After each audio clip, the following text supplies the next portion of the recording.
Hello dear fans. How to find the wavelength of the incident light. Visible light covers a wavelength range of 400 to 700 nanometers. The wavelength of light incident on and reflected from a surface can be determined by eye or with instruments.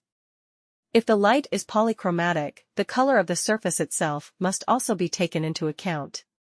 Necessary: spectroscope with a scale, a light source with a monochromator, 3 energy-saving light bulbs, a computer with an LCD monitor. Instructions. Step 1. Observe safety measures. If the light source is a laser, make sure the surface is matte. Note that if the laser is very powerful, stray light can be hazardous.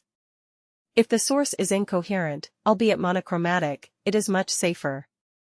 But even when using them, you should be careful. Step 2.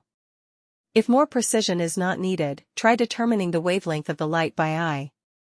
Red corresponds to a wavelength of 650 to 690 nanometers, orange 590 to 600, yellow 570 to 580, green 510 to 520, blue 480, blue 450, and violet 390 to 400.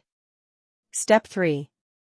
If you have a spectroscope with a vertical slit plate, a prism, or diffraction grating, and a scale, point the instrument at the surface from which the light is reflected, and then read the wavelength on the scale. Step 4. If there is no spectroscope, but there is a reference light source with a monochromator and a scale, direct this source to the same surface so that the spot from it is next to the spot from the source under test. Rotate the knob until the spots are the same color, and then read the reading on the scale next to this knob. Step 5. When the light is polychromatic, there is no need to talk about wavelength. You can only determine the upper and lower boundaries of the range, as well as highlight the most intense line, in the line spectrum, or peak, in the solid. To do this, use a spectroscope with a scale. Note that each component of the spectrum is, as it were, multiplied by the same component of the surface reflection spectrum. Step 6. For polychromatic light close to white, determine the color temperature.